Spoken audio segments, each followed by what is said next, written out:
Merci. Donc, nous poursuivons avec Monsieur le député de Matane-Matapédia. Merci, Madame la Présidente. Vous avez 19 minutes 26 secondes.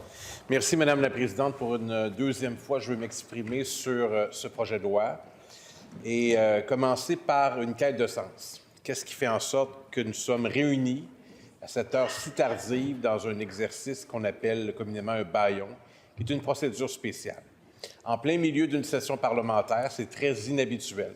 Ça relève de beaucoup de choses. D'abord, ça relève d'une mauvaise planification des travaux. Et ça, le responsable, c'est le leader parlementaire.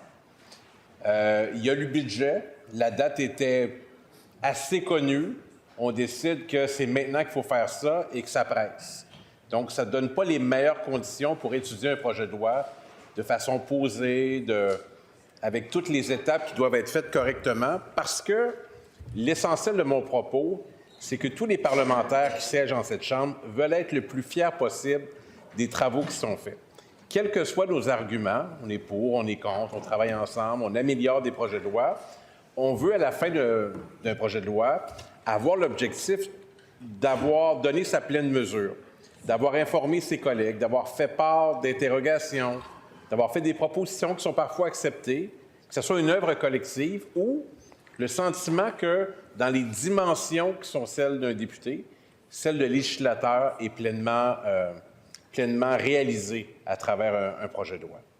Et ça se vérifie de différentes façons. Au bout de l'exercice, les députés qui auront travaillé à améliorer le projet de loi pourront dire, bien, on a communiqué nos préoccupations, on s'est fait l'écho des gens qui étaient inquiets, certains amendements ont été acceptés.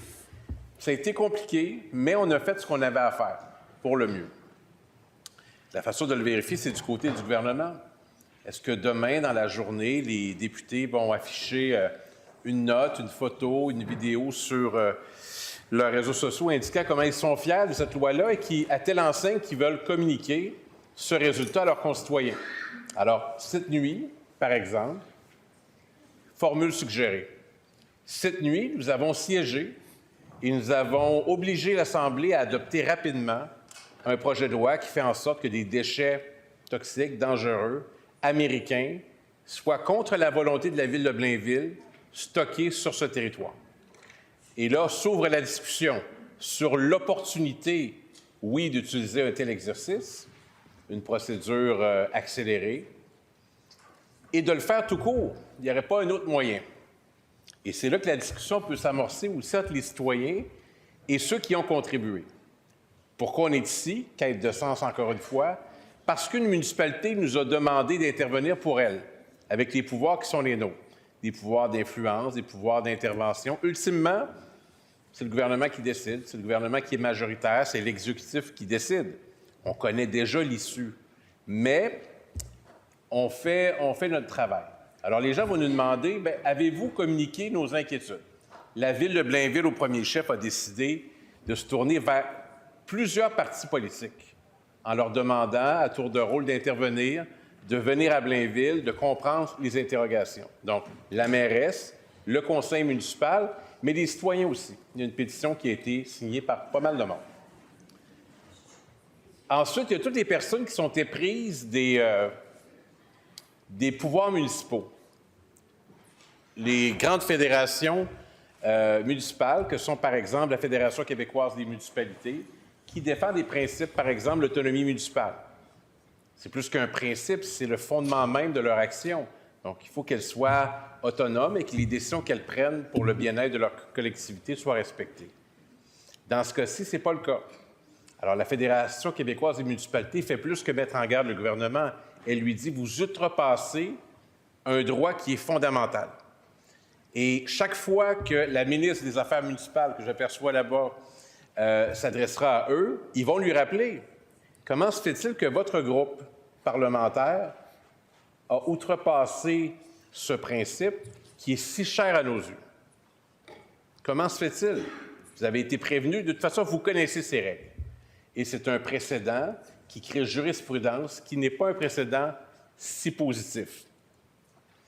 L'Union des municipalités du Québec nous dit la même chose. Ce qui est particulier, c'est que l'Union des municipalités du Québec a été représenté de 1997 à 2000 par le député de Blainville. Ça ne s'invente pas. Je m'en souviens, c'est comme ça que j'ai découvert en politique. En 1997, il était maire d'une municipalité, puis il est engagé à l'Union des municipalités, une grande organisation.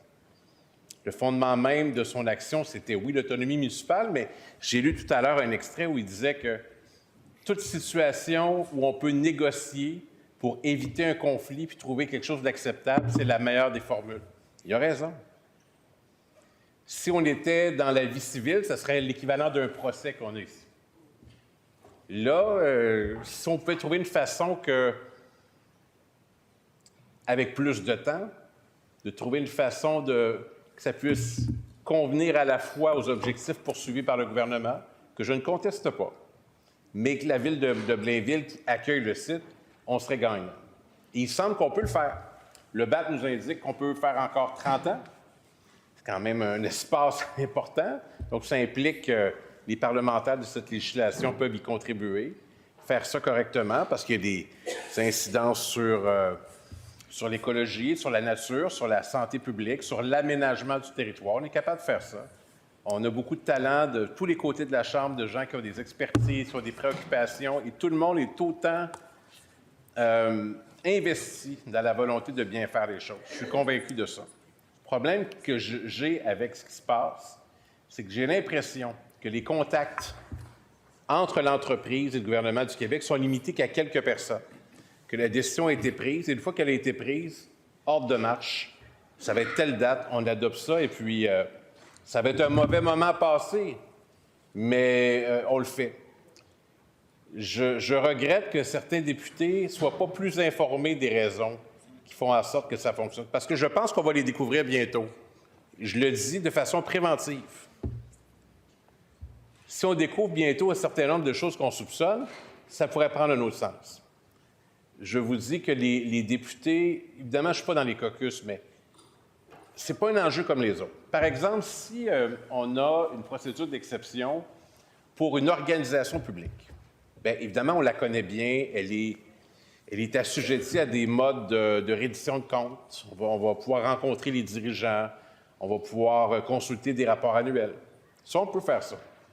Dans le cas d'une entreprise, moi, je n'ai pas de moyen de leur dire, bien, écoutez, avant l'exercice qu'on va faire, on vous convoque à l'Assemblée nationale, puis on a des questions à vous poser sur la nature des demandes qui ont été faites.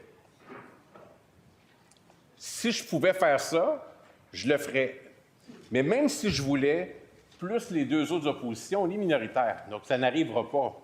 Le gouvernement ne nous permettra pas de les questionner, et je pense que l'entreprise, si elle a le choix, aimerait mieux ne pas être questionnée. Toutefois, elle aurait pu nous offrir de nous rencontrer en disant, écoutez, je suis un petit peu gêné. Tout le Parlement au complet est mobilisé pour la nuit. Ça passe à la télévision. On entend le mot Stablex partout.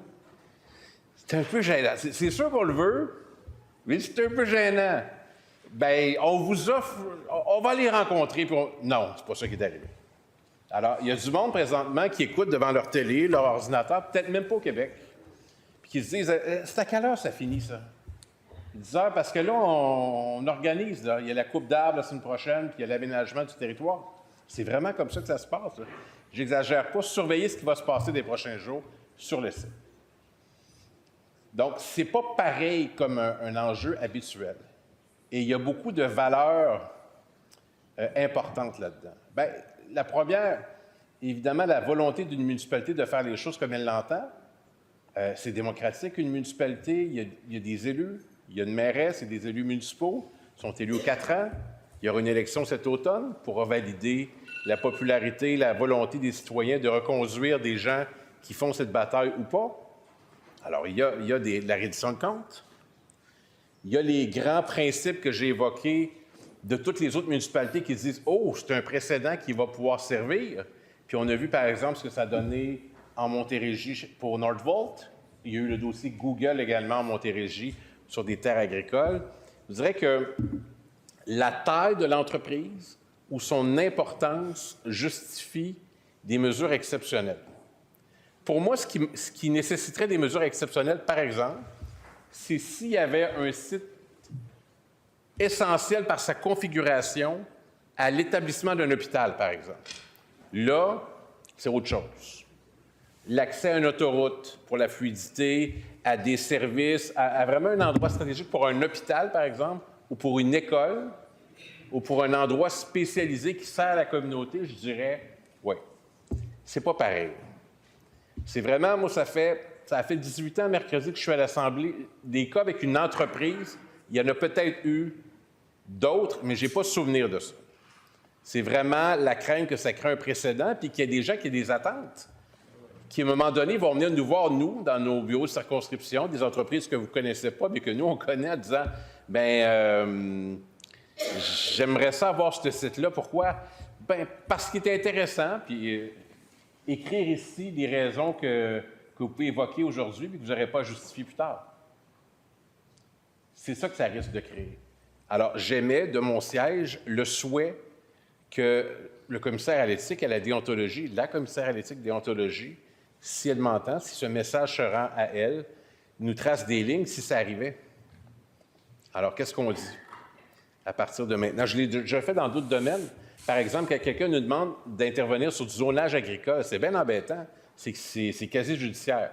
Alors, moi, j'ai demandé d'avoir un guide sur ce qu'on a le droit de faire.